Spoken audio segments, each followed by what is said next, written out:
The day I became public enemy number one in Lakeside Estates was also the day I realized I held more power than anyone there could imagine. All it took was a $500 fine. That's what the Homeowners Association, led by the tyrant queen herself, Karen Wellington, charged me for fishing with my grieving daughter. What they didn't know was that I had 4,000,000 reasons to fight back, and a heart full of spite to go with them. And trust me, I intended to use every last one. If you're watching this from your phone, while hiding from another soul-sucking HOA board meeting, drop a comment and tell me where you're holed up, because this story, it's going to pull you in and won't let go. My name is Remy Thorncraft, and until 2 months ago, my life looked like something out of a magazine spread, The American Dream, neatly framed. I'd spent 15 years in venture capital, making high-stakes bets on tech startups, and when the time was right, I cashed out, walked away at 42, with enough money to never work another day if I didn't want to. But life doesn't care about your bank balance. Last year, I lost my wife, Rachel. Cancer. It happened fast. Too fast.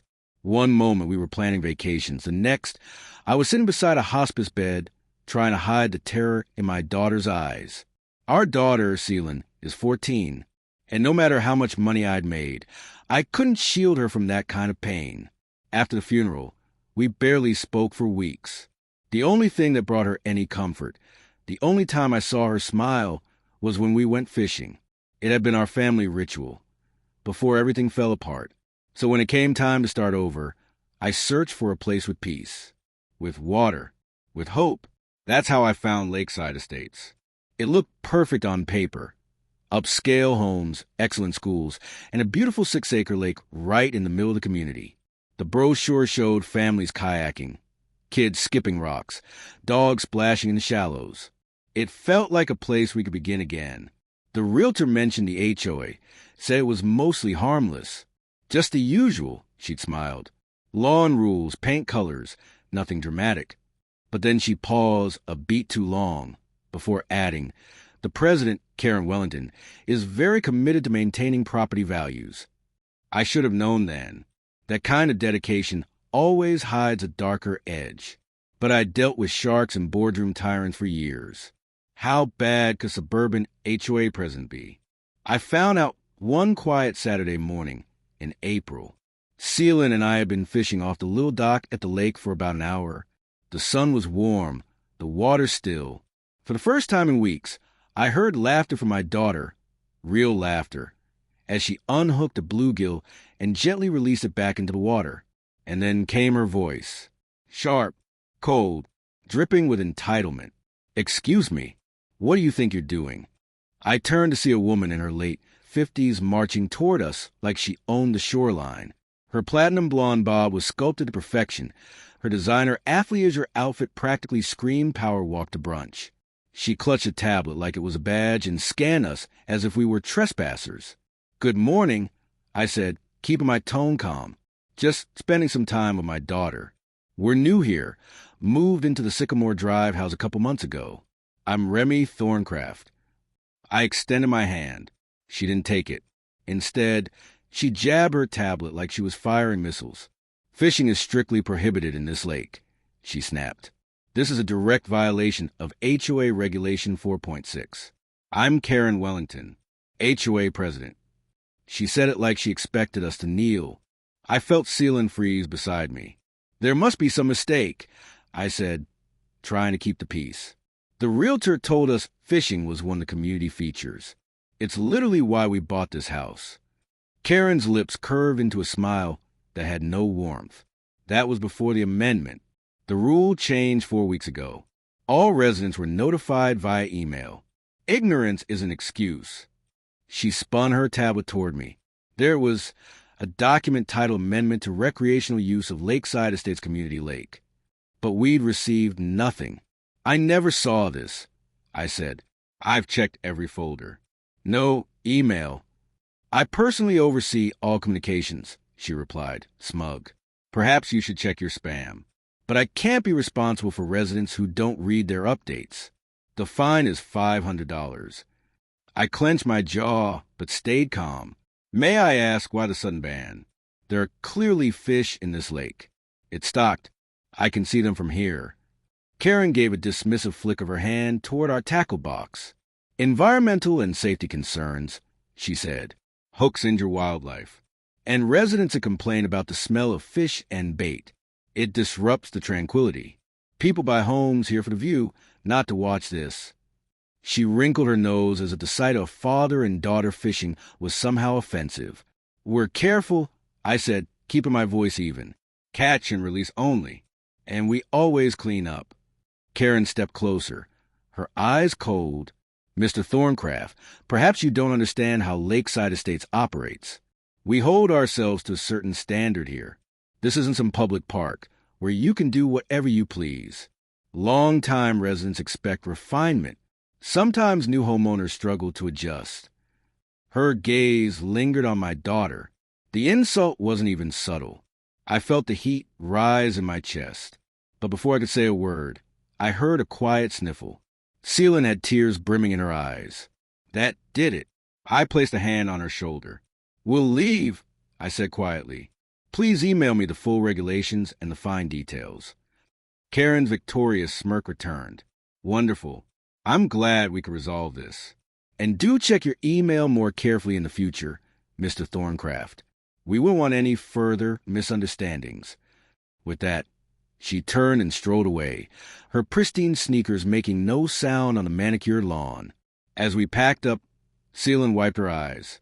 Dad, why was that lady so mean? We weren't doing anything wrong. I didn't have a good answer. At least not one I could give a grieving teenager. Some people, I said quietly, care more about control than kindness. Later that afternoon, I did what any man with $4 million, a grudge, and a suspicious mind would do. I started digging. And what I found peeled back the plastic smile of Lakeside Estates like a cheap facade. Karen Wellington wasn't just a neighborhood busybody. She was the queen of a little empire, HOA president for 8 straight years, owner of a boutique real estate company that marketed exclusive lakefront living.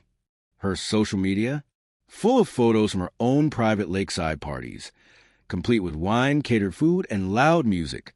Apparently, her tranquil community atmosphere didn't apply to her and her friends.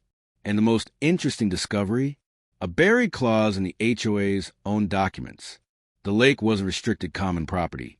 It was shared, owned equally by all residents. The HOA didn't have the legal authority to regulate its use outright. I stared out the window that evening, watching Karen and a group of friends laughing at the lakeside gazebo, wine glasses in hand. No fishing poles in sight, just privilege, smug and unchecked. So that's how you want to play this, I muttered. But before I took the next step, I needed to know one thing for certain. Who really owned that lake? The next morning, fate handed me a clue in the form of a friendly, slow-moving neighbor. Her name was Dolores McKinney, a petite woman in her late 70s who shuffled along the sidewalk with a cane adorned in tiny purple flowers. She paused in my mailbox and waved. "You're the new fella Karen got her claws in, aren't you?" she asked with a smile that was more sad than amused. I nodded cautiously. Guilty as charged. Dolores chuckled. She doesn't like new blood, especially smart, stubborn ones. She leaned in slightly.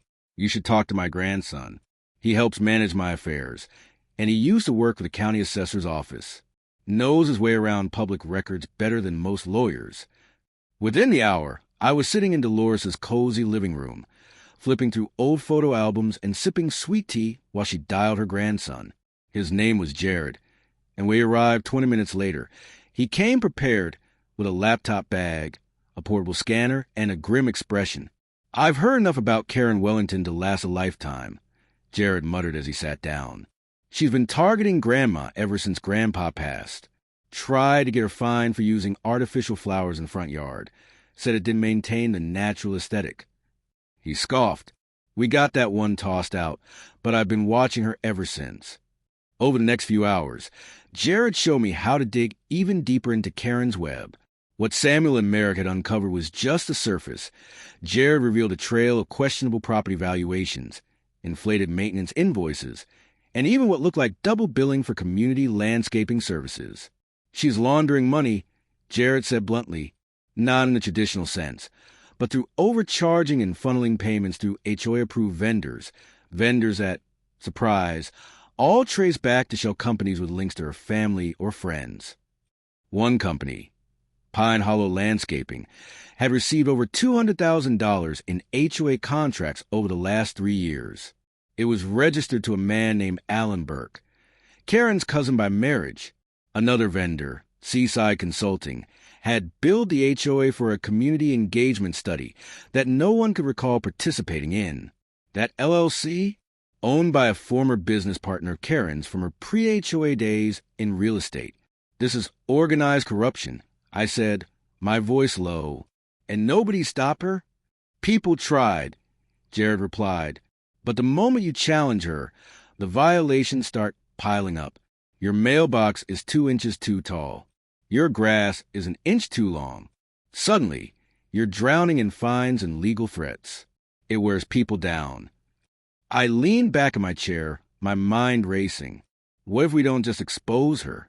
What if we make it impossible for her to operate in the shadows any longer? That night, I called Merrick, Samuel, and Jared to a meeting at my house. We spread out folders, tablets, printed reports, and spreadsheets across my dining table, like generals planning for battle. I think it's time we flipped the script. I told them, Karen's power comes from fear and secrecy. We're going to drag her into the light. We formed what we have jokingly called the Neighborhood Integrity Coalition. But we weren't joking about what came next. Jared set up a secure online database of all our findings, vendor payments, property sales, violation patterns, financial connections. Merritt began drafting a legal brief that would highlight the misuse of HOA funds and conflict of interest violations. Samuel worked his contacts to discreetly reach out to the local press. Then came the turning point. Jared discovered a zoning application filed just 2 weeks prior by Wellington Holdings. It requested a change in land use for the eastern shoreline of the lake. She's moving fast, Jared said. If this gets approved before the lease expires, she'll have everything she needs to break ground the moment she gets ownership. We needed to act before that happened. Our plan came together quickly. A special community town hall meeting, called under a little-known provision in the HOA bylaws that allowed any 10 homeowners to force a public forum with the board. We gathered double that number in a day. Karen tried to block it, of course. She claimed the provision was outdated and non-binding. But Merrick, with his legal know-how and a stack of HOA rulebooks from a decade ago, forced her hand. The meeting was set for the following Thursday night. What Karen didn't know, yet, was that we weren't coming to argue. We were coming to expose. We had the documents. We had the data. And soon, we have the entire neighborhood watching. The cracks in her empire had started to show, and we were about to tear it wide open. Her carefully cultivated image of success, Wellington Properties, was highly leveraged. Karen had taken out multiple lines of credit against her existing properties, likely to maintain her lavish lifestyle and fund her attempts to acquire new properties. If the lake development plan fell through, she would be in serious financial trouble. She wasn't just doing this for profit. I explained to Merrick and Samuel during one of our strategy sessions. She was doing it out of necessity. Based on these financial records, she was overextended. The lake development wasn't just an opportunity for her. It was financial survival. This information changed our calculus. We weren't just facing a neighborhood tyrant. We were dealing with someone fighting for her economic life. That made her more dangerous, but also more vulnerable. At Samuel's suggestion, I also reached out to Robert Chun, a real estate broker who had insider knowledge about the lake property and the local market. We met at a coffee shop 20 minutes away to ensure privacy. Aaron's been trying to put together financing to purchase the lake property for about $300,000, Robert confirmed, keeping his voice low despite the distance from our community. Meridian Development was in financial freefall and needed to close quickly.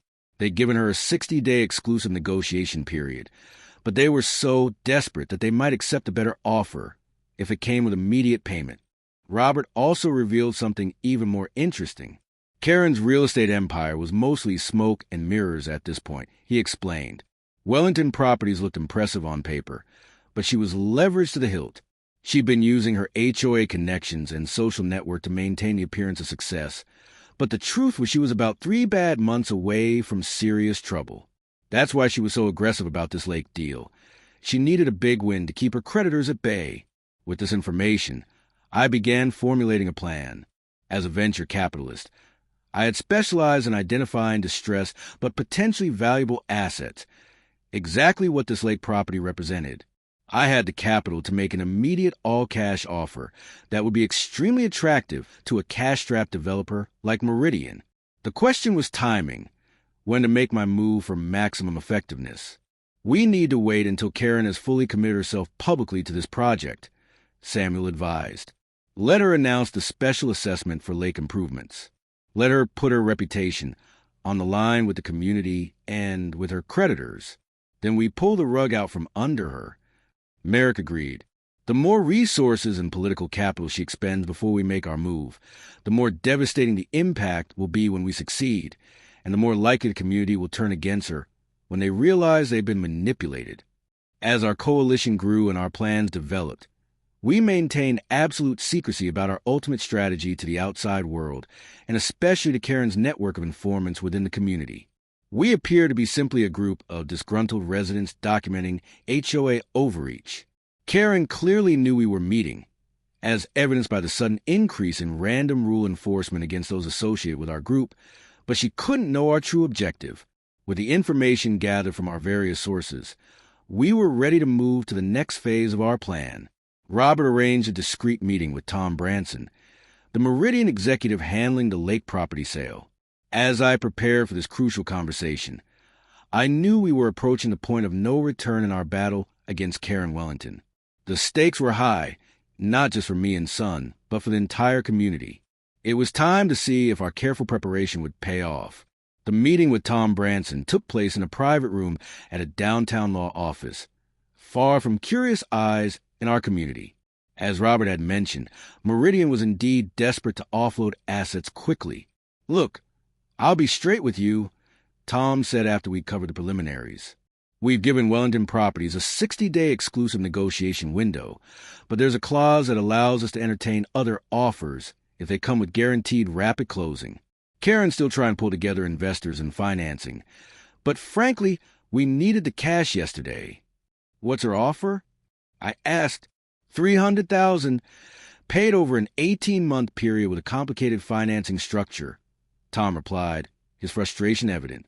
"Our CFO is pushing us to liquidate non-core assets immediately to shore up our commercial development downtown." I nodded thoughtfully, then made my move. "I can offer $350,000, all cash, with closing in 7 days. Tom's eyebrows shot up. "That would certainly get my board's attention," he said, clearly surprised by the directness of my offer.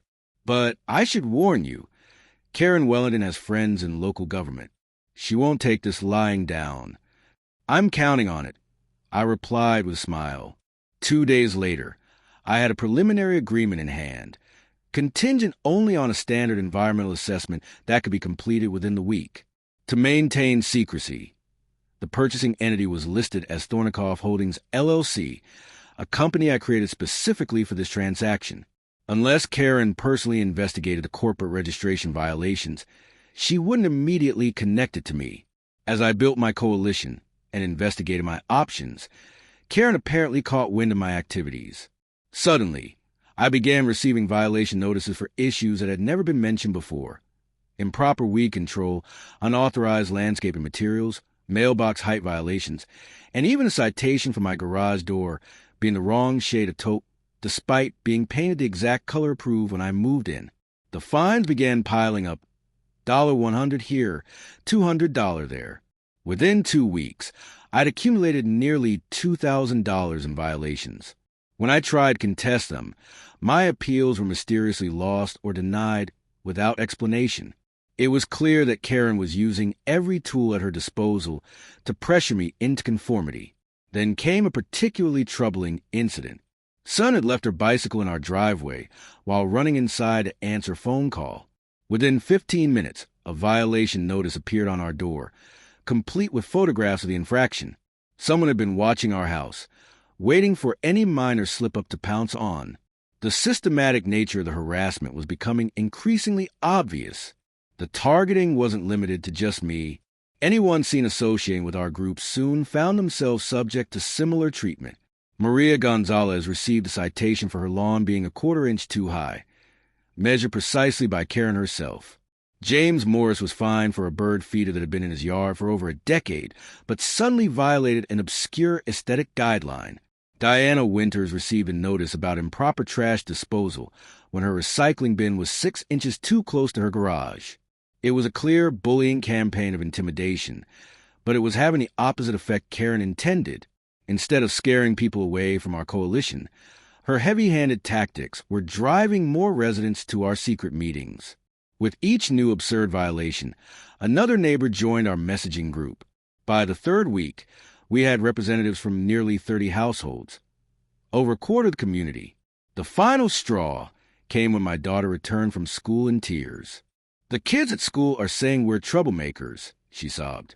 Brianna said her mom told her we were trying to bring down property values and that we didn't belong here. Brianna's mother, I discovered, was one of Karen's closest allies on the HOA board. The battle had now extended to targeting my child.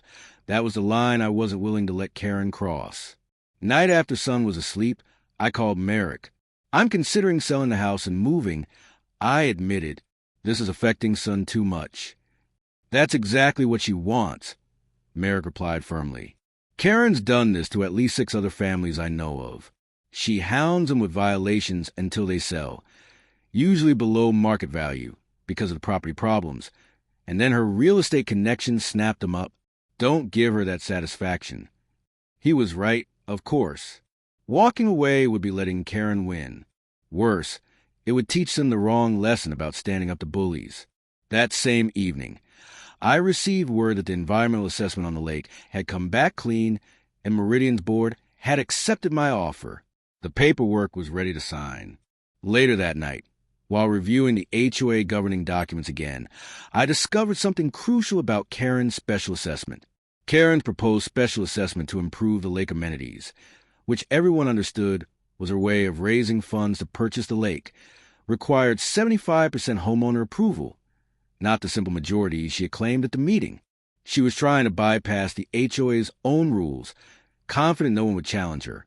That was the moment everything crystallized for me. I said to myself as I closed my laptop, "They brought this fight to my daughter. Time to show them what happens when you anger someone who spent their career learning how to break down and rebuild systems." The next morning, I withdrew $350,000 from my investment accounts, about 15% more than Karen's offer for the lake property. I called Samuel Washington, who not only encouraged my plan, but offered to loan me another $50,000 to ensure we had enough leverage. Within 48 hours, I'd signed all the paperwork with Meridian Development. The lake, all 6 acres of it, including the surrounding 10-foot shoreline perimeter, now belonged to me, not the HOA, and certainly not Karen Wellington. What made the transaction particularly sweet was the timing.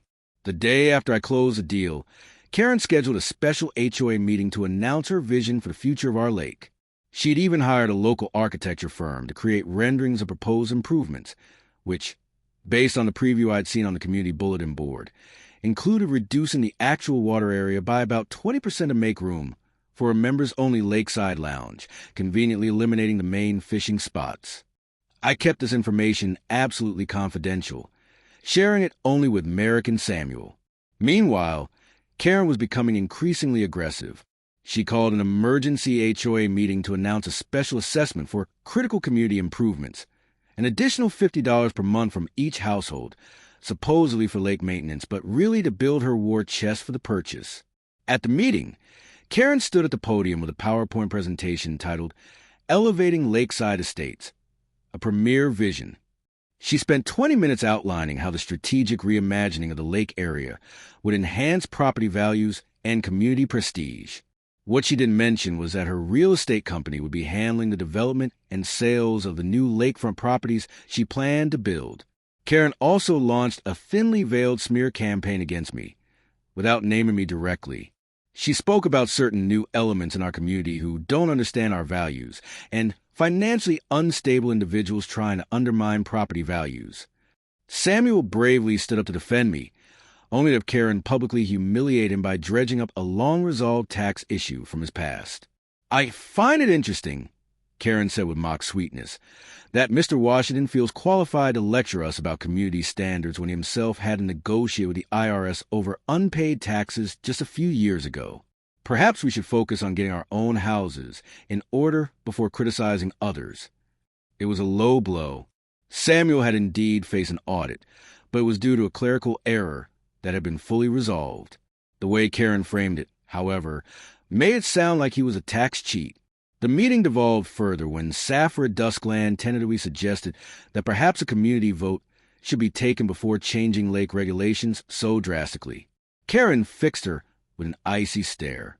"Safra, I believe the flower shop lease renewal is coming up soon, isn't it? It would be a shame if there were any complications with that." The threat was barely concealed, and Safra immediately backed down.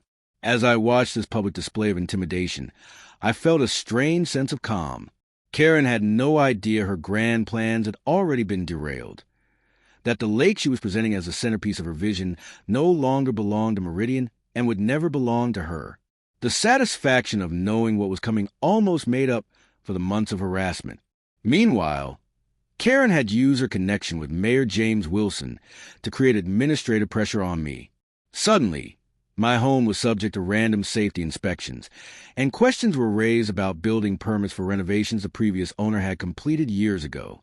The mayor himself didn't dirty his hands directly, but his building inspector, a cousin of Karen's by marriage, suddenly became very interested in the structural integrity of my deck. The pressure was working.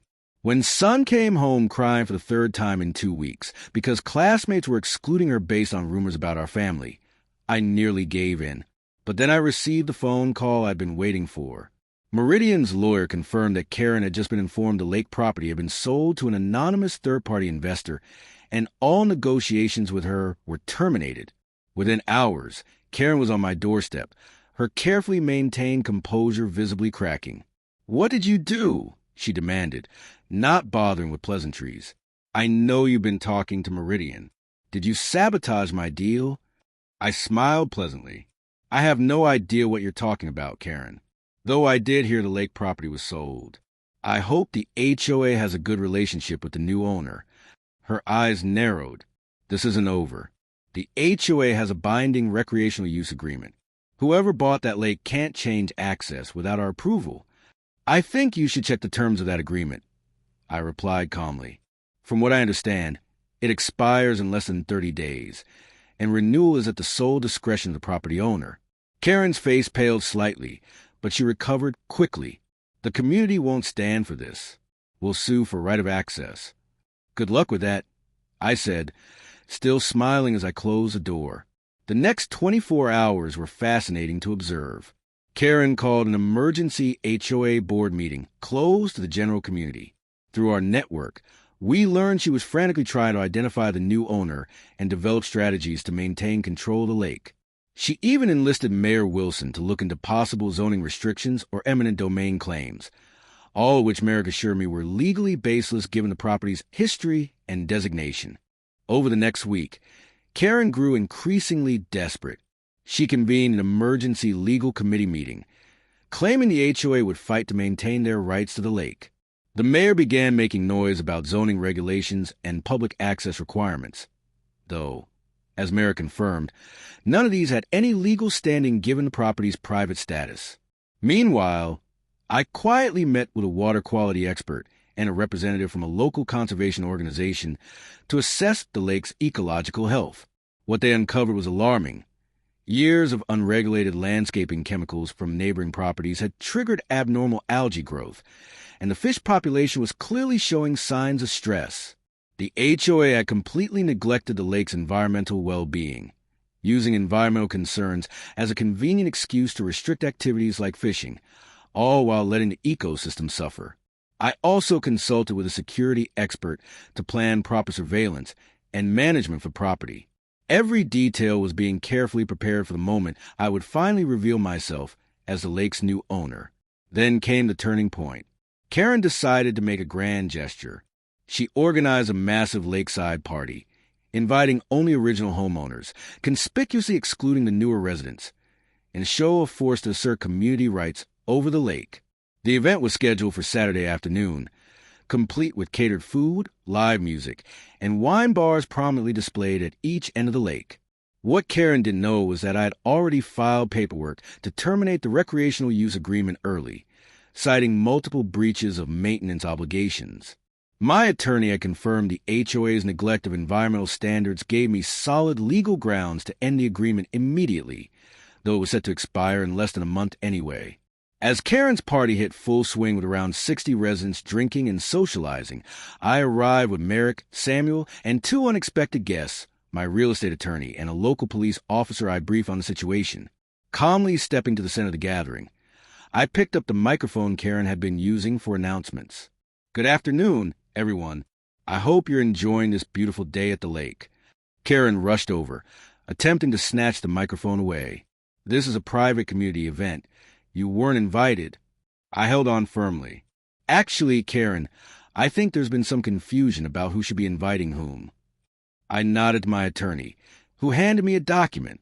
"As the legal owner of this lake and all surrounding property within 10 feet of the shoreline, I'm officially informing you all that you are currently trespassing on private property." The crowd fell silent. Karen's face flushed deep red. "What are you talking about? This is HOA property." "No, Karen. It never was. It belonged to Meridian Development until 3 days ago, when I purchased it outright. I held up the deed for everyone to see.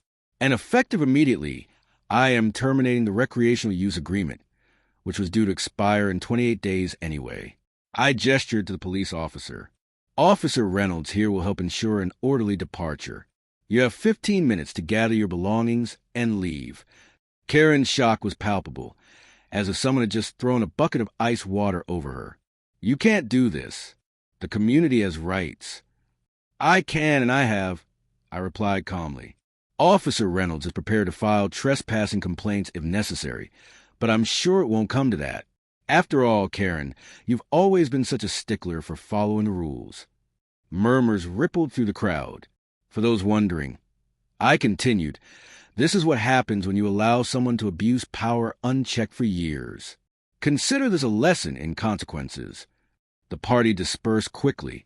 Many guests cast accusing glances at Karen as they left. Several people approached me privately, expressing a mix of shock and respect. About time someone stood up to her. One longtime resident whispered as he passed, "This has been a long time coming." Within the week, I had private property, no trespassing signs installed around the lake's perimeter, and hired security to patrol the area 24/7. I also organized a small press conference with the local newspaper to announce plans to convert the lake into a natural fish conservation area and an educational space where children could learn about our local ecosystem. "The lake has been environmentally neglected for years," I explained. "Our water quality tests showed dangerous levels of phosphates and nitrates from lawn chemicals. My team of environmental experts will implement a restoration plan to return this beautiful resource to health." The community's reaction was mixed, but growing increasingly favorable as details of Karen's planned development leaked out. Many residents who had been upset about losing lake access became supporters once they learned she intended to build private homes along the shoreline, profiting personally from what was supposed to be community land. Karen was furious. She tried suing me for destruction of community value, but her case was dismissed swiftly when my attorney presented the clear property deed and expired access agreement. Then she tried to rally the HOA to impose punitive fines and restrictions against me, even attempting to force a lien on my property. But more and more residents began to question whose interests she really represented. The tide truly turned when Safra Duskan finally found the courage to speak up at an HOA meeting. "I've been on this board for 3 years," she said, voice shaking but gaining strength. "And I've watched Karen manipulate regulations, target homeowners, and divert HOA funds to pet projects that benefit her friends. Last year, we spent $80,000 renovating the North Side Park, which serves only about 10 homes, all owned by Karen's associates, while rejecting basic playground equipment for the main park used by dozens of families." Safra's boldness inspired others. At the next meeting, longtime residents stepped forward to share stories of abuses they witnessed but been too afraid to mention. The floodgates opened. Years of pent-up frustration poured out. A motion was proposed to audit HOA finances from the past 5 years. Board members started questioning Karen's leadership as irregularities came to light. The community fractured, but not along the lines Karen expected. Instead of uniting against me, many residents began to see the HOA leadership as a real problem. Seizing the moment, I announced a special program: free fishing passes for all community children, with one exception. Children of current HOA leadership would not be eligible until their parents resigned from the board. Petty? Maybe. Effective? Absolutely. The most satisfying moment came when several residents who had previously sneered at me alongside Karen began showing up at my door, asking if their kids could join the fishing program. Some even openly criticized Karen. One such resident was Veronica Palmer, the same woman who had turned away when I greeted her at the community pool just weeks earlier. "My son really wants to learn to fish," she admitted awkwardly. "Your daughter mentioned a junior conservation program." "Yes," I confirmed. "It focuses on ecology, conservation, and sustainable fishing practices. Len is helping organize it." I paused deliberately. "Of course. It's only open to families who aren't currently represented on the HOA board." Veronica's expression was a complicated mix of frustration and calculation. "I've been reconsidering my position on the board," she said. "The recent decision seemed concerning." "How interesting." I replied neutrally. "Well, if your situation changes, please let me know. The program starts next Saturday." Within 3 days, Veronica publicly resigned from the HOA board, citing personal reasons. 2 other board members followed suit within the week. Karen grew desperate. She spread rumors that the lake was polluted and dangerous, claims I quickly debunked by publishing professional water quality test results, showing it was actually cleaner than when the HOA managed it. Then she made her most desperate move yet, attempting to bribe Merrick Henderson with promises to clear all his past HOA violations and offer him a position on a restructured board with stipend if he helped convince me to sell the lake back to the HOA. What she didn't know was Merrick recorded the entire conversation. I could make those violation notices disappear. Karen's voice said clearly on the recording, "And there would be a place for you on the new board. All you need to do is help convince Thorncraft to sell the lake. Tell him about the environmental liabilities, and scare him with the insurance costs." Merrick played the recording for me with a satisfied smile. I think our friend Karen has forgotten the first rule of being a villain: never try to corrupt a retired ethics attorney. The final act of Karen's reign came late one night when my security cameras caught her and 2 other HOA board members trespassing on my property, apparently trying to collect water samples, or more likely, to contaminate the lake to support her pollution claims. The footage showed Karen pouring something from a small bottle into the lake near where children often fished. I immediately sent the video to the police. Karen was charged with criminal trespassing and attempted environmental contamination. As she was processed at the police station, investigators began a closer look at HOA finances during her tenure. What they uncovered led to further investigations: misappropriation of funds, selective enforcement of regulations favoring friends, and proof that she used a position to drive down property values for personal gain, before her real estate connections snapped them up. 2 weeks later, I invited all community members, except the current HOA leadership, to a town hall meeting at my home. The turnout was extraordinary. Nearly every household was represented. I laid out my proposal clearly and confidently. I will transfer ownership of the lake to a newly established community trust, but with 3 important conditions. First, the HOA leadership must be completely restructured, with strict term limits and transparent voting procedures. Second, all HOA regulations will be reviewed and rewritten to guarantee fairness and equal application to every resident. Third, an independent ethics committee made up of rotating community members will be created to oversee all HOA decisions. Then I revealed my final move, one even Merrick and Samuel hadn't known about. "Many of you may not realize," I said, watching the room grow tense, "but over the past month, I've quietly purchased mortgage notes on several properties in this community from Lakeside National Bank. I paused for effect, including Karen Wellington's home. The room erupted into shocked murmurs. Using my financial connections and Samuel's banking relationships, I had acquired the debt obligations on nearly 20% homes here, focusing especially on Karen and her closest allies. It was perfectly legal, though unconventional, and gave me significant leverage. I have no intention of foreclosing or calling in these debts, I reassured the concerned faces. In fact, I'm prepared to offer refinancing at below market rates to every homeowner. But first, we need to fix this broken system, the system that has been dividing us for years. The vote to replace the HOA leadership was nearly unanimous. Karen Wellington was forced to resign in disgrace, facing not only criminal charges for trespassing and attempted contamination, but also multiple civil lawsuits from homeowners she had unfairly targeted. Her real estate company came under investigation for unethical practices, and within months, her house sat on the market with no takers. Her reputation toxic. Safford Duskin was elected as the new HOA president, promising transparency and comprehensive reform. The lake was officially renamed Rachel's Lake, in honor of my late wife. I transferred ownership to the community trust with legally binding conditions that ensure the lake remains accessible to all residents, forever.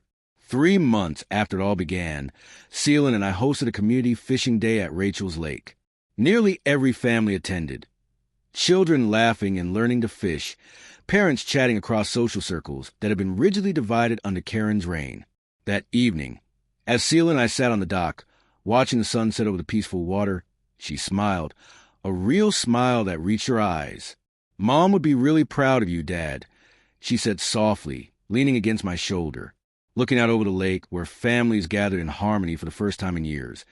I thought about how justice isn't always about winning. Sometimes, it's about rebuilding what's been broken. "I think she'd be proud of both of us, kiddo," I replied. 1 year later, our community had become a model for HOA reform. Neighboring developments began adopting our governance structure and ethics guidelines. Karen Wellington had moved away, having lost most of her assets in lawsuits. I was even approached about running for mayor after James Wilson chose not to seek re-election, but I declined. Instead, I established a scholarship fund in Rachel's name for children who had lost a parent to cancer. Sometimes, the best way to defeat a bully isn't by becoming a bigger bully. It's by changing the rules of the game entirely. And if you're watching this video while struggling with your own HOA nightmare, remember this. Never underestimate the power of someone who understands the rules and has the patience to wait for the perfect moment to use them.